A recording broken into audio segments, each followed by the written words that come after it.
আসসালামু আলাইকুম সুপ্রিয় দেশবাসী।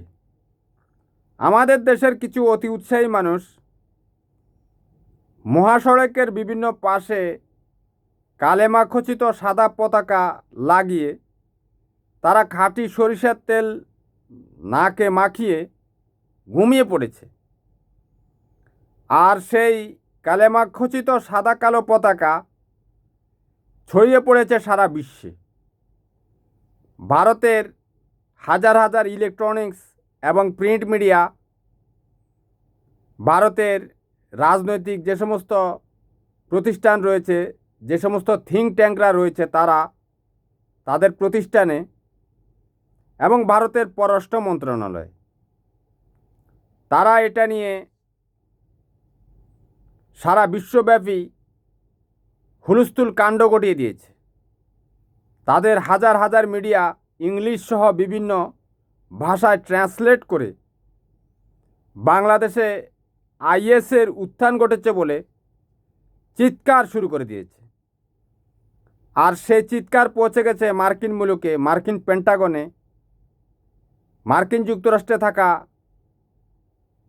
বিশ্বব্যাপী যে সমস্ত থিঙ্ক ট্যাঙ্ক প্রতিষ্ঠানগুলো রয়েছে সেখানে, মানবাধিকার সংস্থা সহ বিশ্বের বড় বড় গণমাধ্যমগুলোতে। তারাও একই সুরে সুর মিলাচ্ছে। আপনারা জানেন, এই সাদা কালো পতাকা দেখলে পশ্চিমারা আঁতকে ওঠে, কারণ এটার একটা ভিত্তি রয়েছে। গত কয়েক বছর আগেই এই সাদা কালো পতাকা নিয়ে সিরিয়ায় আইএসের উত্থান ঘটেছিল। সে আইএসকে কিন্তু পশ্চিমা বিশ্ব সহ সারা বিশ্ব তারা একযুগে মোকাবেলা করেছিল। তাদের কাছেও এই কালেমা খচিত সাদা কালো পতাকা ছিল। এটার অবশ্য অন্তর্নিহিত তাৎপর্য আছে, কারণ আমাদের হাদিসে বর্ণনা আছে, শেষ জমানায় অর্থাৎ পৃথিবী শেষ হওয়ার আগে পূর্ব দিক থেকে, অর্থাৎ পূর্ব দিক থেকে আর কি, সাদা কালো পতাকাধারী একটা দল বেরোবে যাদেরকে পৃথিবীর কেউ পরাস্ত করতে পারবে না। কিন্তু সিরিয়ার যে আইএস বাহিনী, তাদেরকে কিন্তু পরাভূত করা হয়েছে, তারা কিন্তু পরাজিত হয়েছে। অর্থাৎ হাদিসের বর্ণনা অনুযায়ী যে সাদা কালো পতাকাধারী, তারা তাদের এখনও আবির্ভাব হয়নি। এখন আপনারা হয়তো জেনেছেন মিডিয়ার মাধ্যমে যে ভারতে নিয়োগকৃত ইসরায়েলি রাষ্ট্রদূত রিভেন আজহার বলেছে বাংলাদেশে হামাসের ঘাঁটি রয়েছে। এই কথাটা বলার সাথে সাথেই বাংলাদেশের এই অতি উৎসাহী লোকগুলো সাদা কালো পতাকা লাগানো শুরু করেছে। মনে হয় যে তারা ওত পেতেছিল যে কখন কোন দেশের রাষ্ট্রদূত এই শব্দটা বলবে আর তারা এই পতাকাটা লাগাবে। বুঝতে পেরেছেন? তো এই পতাকাটা লাগিয়ে তাদের অর্জন কি হয়েছে? এই পতাকা নিয়ে শোনা যাচ্ছে মার্কিন যুক্তরাষ্ট্রের বাংলাদেশের যে দূতাবাস রয়েছে তারাও বিভিন্ন মাধ্যমে নাকি সরকারের সাথে যোগাযোগ করেছে।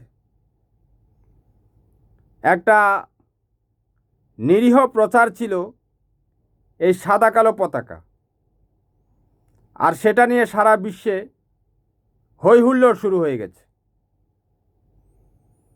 এখন সাদা কালো পতাকার তো কোনো দোষ নেই। এই পতাকার পিছনে যে মানুষগুলো ছিল তাদের অদূরদর্শিতা, অযোগ্যতা এবং কাণ্ডজ্ঞানহীন কাজের কারণেই কিন্তু এই জিনিসগুলো হয়েছে। তারা একটি বারও চিন্তা করেনি যে এই সাদা কালো পতাকাটাকে কিন্তু সারা বিশ্বে জঙ্গিবাদের যে চিহ্ন সেটা হিসাবে ব্র্যান্ডিং করা হয়েছে, আর তারা বাংলাদেশে এই পতাকা লাগিয়ে দিয়েছে। যেহেতু আমাদের রাষ্ট্র এবং সরকার বর্তমান প্রধানমন্ত্রী প্রাইম মিনিস্টার তারেক রহমান একজন গণতন্ত্রকামী এবং সকল মানুষের যে স্বাধীনতা, মানুষের স্বাধীনতায় বিশ্বাসী, আমরা সেই স্বাধীনতার কিন্তু অপপ্রয়োগ করলাম যারা এই কাজটা করেছে। এটার মাধ্যমে আমাদের কোনো কিছুই অর্জিত হয়নি। হ্যাঁ, আমাদের এই কালেমার মূল্য রয়েছে, আসমান জমিনের চেয়েও এই কালেমার মূল্য আরও বিশাল আকার। কিন্তু সময়টা কিন্তু ভালো যাচ্ছে না। কোন সময় কোন কাজটা করতে হবে আমাদেরকে এখন ভেবে চিন্তে কাজ করতে হবে। আমাদের প্রতিটি পদক্ষেপ হবে এখন একেবারে সুশৃঙ্খলতার সাথে আমাদেরকে ভেবে চিন্তেই করতে হবে। আপনারা জানেন আমাদের প্রাইম মিনিস্টার তারেক রহমান চীনে গিয়েছেন। চীনে যাওয়ার পর তিনি ওই যে চীনের সাথে তাদের ওই যে মিয়ানমারের ভিতর দিয়ে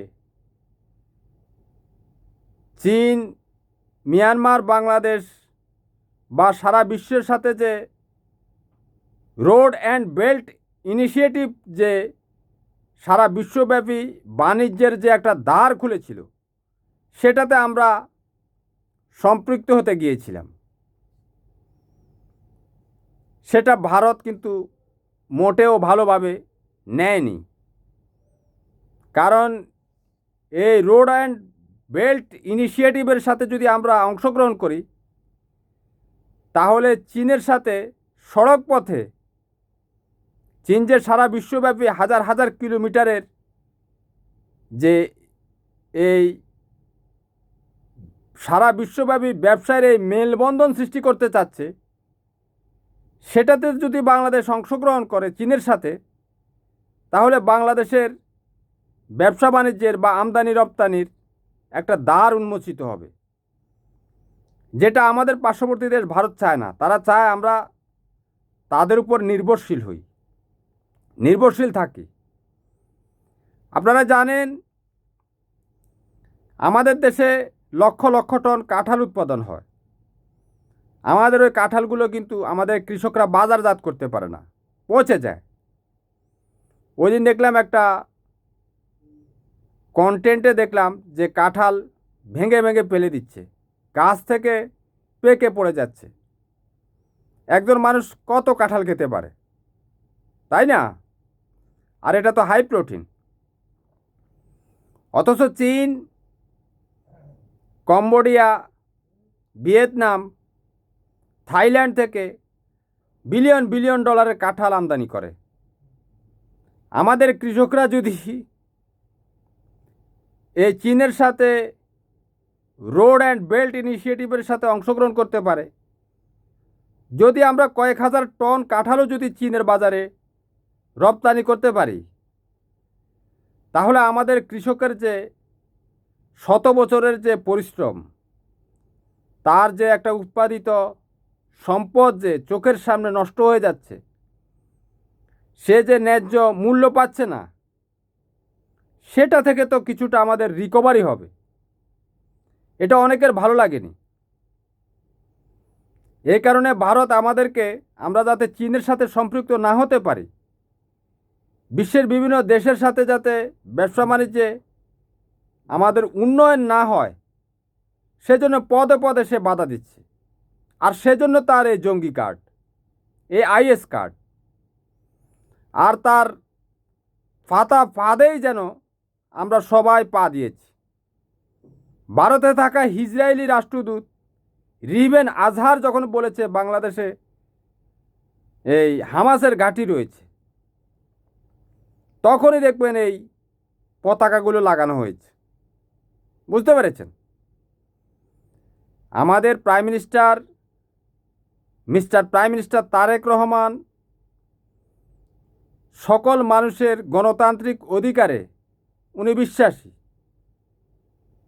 কথা বুঝতে পেরেছেন? সেজন্য হয়তো কোনো বাধা দেয়নি, উনি জানে এগুলোতে বাধা দিলে আবার আমাদের দেশের মানুষ ধর্মপ্রাণ, নিজেদের মধ্যে একটা ঝগড়া তৈরি হবে, পরিস্থিতিটা ভালো না, ধৈর্যের সাথে পরিস্থিতি মোকাবেলা করছে। কিন্তু এই যে একটা নিরীহ একটা প্রচারণা, কালেমা খচিত পতাকা, সেটাকে জঙ্গিবাদের আখড়া বলে আওয়ামী সমর্থিত যে সমস্ত এই ব্যাঙের ছাতার মতো যে সমস্ত কন্টেন্ট ক্রিয়েটররা, তারা দেশের বাইরে বসে বসে তারা কন্টেন্ট বানাচ্ছে যে বাংলাদেশে আইএসের ঘাঁটি হয়ে গেছে, জঙ্গিবাদের আখড়া হয়ে গেছে। ওই যে নবনীতা চৌধুরী সহ সবাই, একটা মানুষ এই আইএসের পতাকা বা কালেমা খচিত পতাকা নিয়ে কি কাউকে বলেছে? কোনো হিন্দুকে বলেছে? কোনো খ্রিস্টানকে বলেছে? কোনো বৌদ্ধকে বলেছে যে আল্লাহু আকবার বলো? বলেনি। তাইলে এই যে নিরীহ একটা প্রচারণা, কালেমার নিরীহ একটা প্রচারণা, অথচ আমরা কি দেখি ভারতে, যে ভারতের ওই যে বিজেপির গেরুয়া পতাকা, সেই পতাকা অর্থাৎ হলুদ রঙের ওই পতাকা আর কি, তারা ওইটা নিয়ে বা কমলা রঙের ওই পতাকা নিয়ে রাস্তায় ঘুরে বেড়ায়, বড় বড় মারণাস্ত্র নিয়ে ঘুরে বেড়ায়, আর মুসলমানদেরকে দেখলে জয় শ্রীরাম বলায়, জোর করে জয় শ্রীরাম বলায়, গরুর গোবর খাওয়ায়, গরুর মূত্র খাওয়ায়। ওই দিন দেখলাম একটা শিশু, সে মাথায় টুপি দিয়ে ওই ফটকা বা বেলুন বিক্রি করছে। একটা উগ্রবাদী শিশুটার সমস্ত ফটকা ফাটিয়ে দিয়েছে। কিভাবে ছিল ছেলেটি মুসলমান? মাথায় টুপি দেখে। বুঝতে পেরেছেন? অর্থাৎ মাথার টুপি এটা দেখলে তারা বুঝতে পারে, আর গালে যদি দাড়ি দেখে তখন তারা বুঝতে পারে যে এ মুসলমান, এর উপর যে কোনো নির্যাতন করলে কিছু হবে না। বুঝতে পেরেছেন? মাথার টুপি দিয়ে ঘুরলে খালি হবে না, মাথার মধ্যে, এই যে মাথার মধ্যে আমার মাথার চুল দেখছেন, এই চুলগুলো কোথায় বসে আছে? মাথার স্কাল্পে। আপনারা ওই একটা দেখেছেন না, বিভিন্ন ফুলের পরাগ দেখেছেন না? বা কদম ফুল দেখেছেন তো? কদম ফুল যেরকম তার ফুলের পাপড়িগুলো কদম ফুলের স্কাল্পের মধ্যে বসে থাকে, এই মাথার চুলগুলো ঠিক একই রকম স্কাল্পের মধ্যে বসে আছে, লক্ষ লক্ষ ক্ষুদ্র আকৃতির ছিদ্রের মধ্যে। এই ছিদ্রগুলো আল্লাহ রাব্বুল আলামিন করেছে আপনার মাথার মস্তিষ্কটাকে ওটা দিয়ে বায়ু চলাচল করার জন্য, মস্তিষ্কটাকে ঠান্ডা রাখার জন্য। আর আপনারা মাথায় টুপি দিয়ে বসে থাকেন সব সময়। সৌদি আরবে হজে গিয়েছি, Kuwait, Qatar, Bahrain, Oman, Syria, Morocco, Tunis, Lebanon, Yemen, মিশর, আল জাজিরা, কারো মাথায় দেখলাম না একটা টুপি আছে। তারা ওই যে আমাদের দেশের মহিলারা মাথার মধ্যে একটা দেয় না, ওই মাথার মধ্যে একটা কাপড় দেয় তো বড় ধরনের, ওটাকে আরাবিয়ানরা গোত্রা বলে। তারা নামাজের সময় ওইটা দেয়, এরপরে খুলে রাখে। আর আমাদের দেশের মানুষ খালি মাথায় টুপি দিয়ে ঘুরে, আর মাথা গরম হয়ে থাকে। এ কারণে মাথা কোনো কিছু ভালো কিছু সুস্থ কিছু চিন্তা করতে পারে না, মাথা গরম হয়ে থাকে। তো মাথাটা যদি ঠান্ডা থাকে, মস্তিষ্ক ঠান্ডা থাকলে না আপনি বুঝবেন যে কোন সময় পতাকা লাগাতে হবে, কোন সময় ড্রোন লাগাতে হবে। তো ড্রোন বানাতে পারে না, বিভিন্ন রকমের পতাকার মধ্যে দেখা গেছে যে এখানে কালেমা, আরেক সাইডে বাংলাদেশের ফ্ল্যাগ, আরেক সাইডে ইরানের ফ্ল্যাগ। ইরানের সাথে কিছুদিন আগে এই হারামিকা আর ইসরায়েলের যুদ্ধ হয়েছে। বুঝতে পেরেছেন? ইরানের কি অবস্থা হয়েছে আপনারা জানেন? $300 বিলিয়ন ক্ষতি হয়েছে। $300 বিলিয়ন। ইরান সে ক্ষতিপূরণ চেয়েছে। $1 বিলিয়ন প্রায় 12,200 কোটি টাকা। এবার 300 বিলিয়ন হিসাব করেন। $1 বিলিয়ন $12,200 220 কোটি টাকা বা 12,250 কোটি টাকা, এরকম। $1 যদি 125 টাকা হয় তাহলে কত হবে সেই হিসাবে করবেন আর কি। যাক, ধরেন $1 বিলিয়ন 12,200 কোটি টাকায় ধরেন, 122 টাকা করে ধরলাম। তাইলে এভাবে $300 বিলিয়ন ক্ষতিপূরণ চেয়েছে। বুঝতে পেরেছেন? আর এই আমেরিকা আর ইসরায়েল যখন সিরিয়াতে আইএসের পতাকা দেখেছে তখন তারা সবাই মিলে কিন্তু সেটাকে জয় বাংলা করে দিয়েছে। আইএস কিন্তু পরাজিত হয়েছে। কিন্তু হাদিসে বর্ণনা আছে, সাদা কালো কালেমা খচিত যে পতাকাবাহী ব্যক্তিরা পূর্ব দিক থেকে আসবে তাদেরকে পরাজিত করা যাবে না, কিন্তু আইএস পরাজিত হয়েছে। অর্থাৎ এই কালেমা খচিত পতাকা দেখলে কিন্তু পশ্চিমা বিশ্ব সেখানে হামলা করবে। বাংলাদেশে বসে বসে পতাকা লাগাচ্ছেন, একবার চিন্তা করেন নাই যে এটার যে সুদূর প্রসারী একটা এই এফেক্ট রয়েছে। দেশটাকে সারা বিশ্বের সামনে আপনারা এইভাবে একটা জঙ্গিবাদের তকমা দিয়ে, আর আওয়ামী লীগের লোকরা তো বসে আছে, তারা তো ওত পেতে আছে কিভাবে এখন এই দেশটাকে সারা বিশ্বের সামনে জঙ্গিবাদী রাষ্ট্র হিসাবে তারা উপস্থাপন করবে, সেজন্য ওত পেতে থাকে। তারা বয়ান তৈরি করে দিচ্ছে। বুঝতে পারছেন? নিজেদের পায়ে নিজেরা কুড়াল দিবেন না, নিজেরা কুড়াল মারবেন না। সব সময় সব কাজ করতে হয় না। পতাকা তো বানিয়েছেন, একটা ড্রোন বানান না। পতাকা কি ওই যে কোরআনের মধ্যে কালিমা আছে সেটাকে প্রিন্ট করে আপনি পতাকার মধ্যে দিয়ে দিলেন, সেটা তো নকল। কোরআনটা তো আল্লাহর, এখানে তো আপনার কিছু নেই। কিন্তু ড্রোনটা তো আপনার মাথা দিয়ে বানাতে হবে, বিমানটা ক্ষেপণাস্ত্রটা তো আপনার মাথা দিয়ে বানাতে হবে, যে পেনিসিলিন যে ওষুধটা সেটা তো আপনার মাথা দিয়ে বানাতে হবে, করোনার ইঞ্জেকশনটা তো আপনার মাথা দিয়ে বানাতে হবে, তাই না? একটু ভাবেন। না পারলে চুপ মারে থাকেন। সব সময় সব কিছু করতে হয় না। আমাদের প্রাইম মিনিস্টার তারেক রহমান যখন দেখেছে ভারত আমাদের সাথে এরকমভাবে শত্রুতা করছে, আমাদের দেশটাকে জঙ্গি রাষ্ট্র হিসেবে সারা বিশ্বে তারা উপস্থাপন করার চেষ্টা করছে, তখন তিনি চীনের সান্নিধ্যে গিয়েছেন। এখন ভারত আর আমেরিকা এক হয়ে গেছে, আর ইসরায়েল, তারা 3 অক্ষশক্তি মিলে এখন ফন্দি করছে কিভাবে বাংলাদেশের ক্ষতি করা যায়, কিভাবে সরকারের ক্ষতি করা যায়। যদি এই সরকারের কিছু হয়, এই রাষ্ট্রের কিছু হয়, মাথায় টুপি থাকবে? আমেরিকা ইসরায়েল ইরানে ক্ষেপণাস্ত্র মেরে কারো মাথার টুপি রেখেছে? মাথায় তো রাখেনি। এক এক ক্ষেপণাস্ত্রে এক একটা এলাকা উড়ে যায়। বুঝতে পারছেন?